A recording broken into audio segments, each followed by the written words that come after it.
Hey guys, number one Marvel Geek fan here, looking at Barakamon Volume 7. Kind of what I've said about the earlier volumes still applies to this. It's still very good. It's very funny. It's one of the most thoughtful manga I've seen on kind of the role of the artist or the struggle of the artist using a calligrapher as the main character. It is a slice of life manga, and I haven't read a lot of slice of life manga. A lot of people joke that slice of life manga don't have much of a point to them, but kind of the fact that this has the recurring theme of what is the artist's struggle gives it some substance. And there's a very nice character development chapter in this. So I want to hop ahead to what I think is one of the most interesting kind of artistic, thought-provoking moments in it. So Hiroshi, who's kind of like a regular country bumpkin guy who dyes his hair blonde, is thinking about becoming a chef. And his guidance counselor basically tells him, you don't have the talent to become a chef. Go to college like you were planning. Don't change your plans at the last minute. So Hiroshi approaches Honda, who's a neurotic, brilliant, young calligrapher who's kind of like in the top 10 in Japan, right? And he's had this long struggle of trying to find his artistic voice. And sort of the fact that he is a neurotic artist means that the advice he gives is kind of off kilter. It's not just oh, do your best, try hard, but at the same time, almost maybe because he's a struggling, weird artist, it helps him say what Hiroshi should. It helps him give advice to Hiroshi beyond just a pat or pablum answer. So they play catch, and of course, since Honda's a country bumpkin, he sucks at it. He can't throw, he can't catch, 3 feet apart. I love the subtle gags that run through it too. So as they're talking, why'd you become a calligrapher? It's a weird job, so the choice must have given you a lot of hardship. Well, my father's a calligrapher, so I entered this path without any doubts. Nobody opposed it. I had no entrance, exam, or interview, so it was no real hardship. So it doesn't feel like he can relate to Hiroshi at all. Hiroshi's struggling. He's not sure he can do it. Sensei, you seem to be thinking all sorts of things, but you're really thinking nothing. And you don't seem to think, but you really think too much. On the other hand, since childhood, I've lived my life covered in ink. In kindergarten, we were told to draw a future dream. I alone drew the word and got scolded by the teachers. They've all drawn a picture, and he's done in calligraphy the word dream. And the teacher misses the point. Bad boy, Honda-kun, you ignored what I said. Besides, it's not childlike to draw it as kanji. But his parents, who are kind of when we meet his parents, they have very high expectations of him.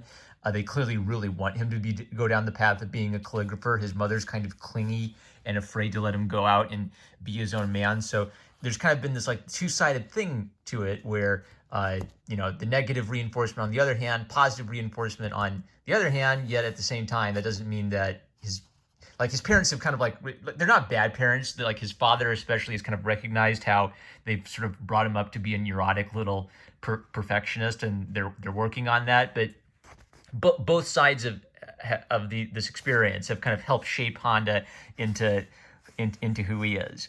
Did your father tell you to follow in his footsteps? Our family lineage isn't that exalted, says Honda. If I didn't enjoy writing calligraphy, I might have become a baseball player. And then he messes up the shot. So this is interesting because now Honda's basically figuring my life could have been whatever I wanted it to be. And Hiroshi is wondering about talent. Are you talented or only destined to do specific things? Not when you suck this badly. If I do a little more, I'll reach pro class. I reckon it ain't an issue of experience. It is an issue of experience. So direct contrast. Honda may be a little naively thinks he could be a great baseball player if he had enough experience in baseball. The thing about me is that while you were playing catch with a friend, I've only been facing white paper. And this is a bit of a mysterious sentiment, and I think it could mean a few different things. Hiroshi takes it as a put down or an insult. So one thing it could mean is I've been facing white paper. I'm facing you. You're playing catch with a friend, but I'm looking at you and I see a blank sheet of white paper. I don't. Your life's a blank. You don't know where you're going. Maybe it means something like that, or maybe it means something like you're a blank piece of paper. You have a lot of possibilities. You could turn that blank piece of paper of your life into whatever you want it to be. It also could be kind of like how Honda always thinks in terms of his art and his craft. So he's playing catch like an idiot, but really the whole time he's thinking about the artistic perspective. He sees other people almost like they're a dimension of what he expresses through his art. And facing the blank sheet of paper, you're facing like this daunting thing. Can I be an artist? Do I suck at it? Should I have done something else? And so it's sort of like Honda. A lot of Honda's learning experience he's been learning how to talk to people and see the value of speaking with other people outside of his neurotic little art world. Yet his kind of artistic perspective is how he looks at the whole world around him. There's also like a really fun gag where, I love it. He and like one of the girls are looking at a ball and talking about how special it is, and Hiroshi just thinks they're nuts. And is this what artistic genius is? You think a ball's special? I love how it kind of like it talks it gets really like high ideas about art while at the same time kind of like making fun of the stereotypical weird art student. All right, here I go. Is something wrong? Nah, just thinking that's the truth. So now Hiroshi's feeling a little let down. It's too late for me to find my dream. And you'd think that this would be the point where Honda like gives it, builds him up or something. And the kids come in and kind of like they talk about their dreams. There's some comedic antics. And then what's he say? All right, so he tells them they need to like shape up and get a like realistic, like not little kid dream. There was a time I wanted to go into a different profession, and Naru, kind of like the bright, enthusiastic youngster who kind of teaches Honda a lot about taking life easy. Sensei had a big dream too. What'd you want to be? And he won't admit it because he's embarrassed. Where does he make the point? Okay, so mighty odd for you to worry about stuff like that, Sensei. You won't know if you don't try. Oh, I know. When I have no confidence, I have no talent. So the fact that he had no confidence in the other dream meant that he had no talent for the other dream. Therefore, he went with the safe path, what he was talented in, what he was confident in. So you see, I chose the safe path in life. Now it's kind of really weird advice.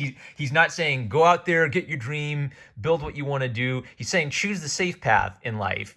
At the same time, he's saying for me, the safe path in life was what I was talented at and what I was confident at and what brought me joy from childhood. So I didn't have to get distracted by the second embarrassing dream he won't talk about. Later, he reveals that he was thinking about being a cake baker, and everybody teases him because they can't imagine him as a cake baker because he's such a serious artistic guy, right? So what's nice about this is it's actually saying there isn't one dream. There are competing dreams, and not every dream is going to make you happy, and you may not have the talent for every dream, but you probably do have a dream you can pursue realistically. And even though he is kind of a neurotic artist, Honda is very happy being an artist. Oh, great. I lost my page. I think I got it back. All right, so Hiroshi comes back. Well, I do have confidence, but I just can't seem to act on it.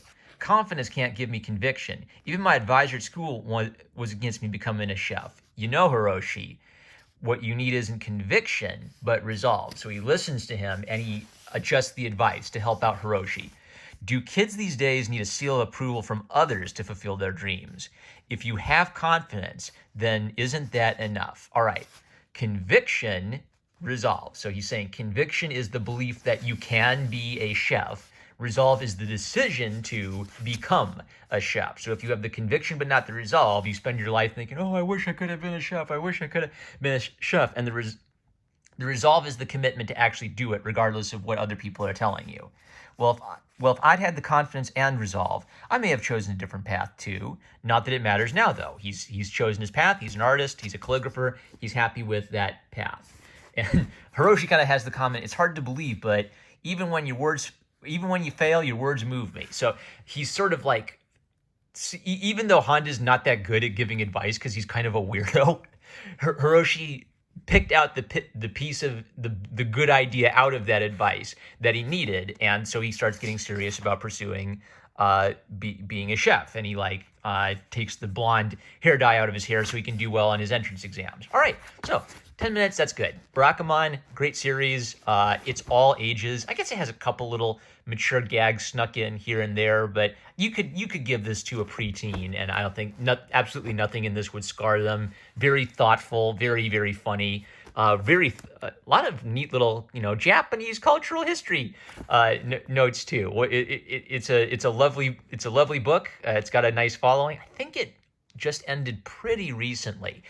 So I'll continue reading it, and I think you should check it out. All right, love you guys. Catch you later.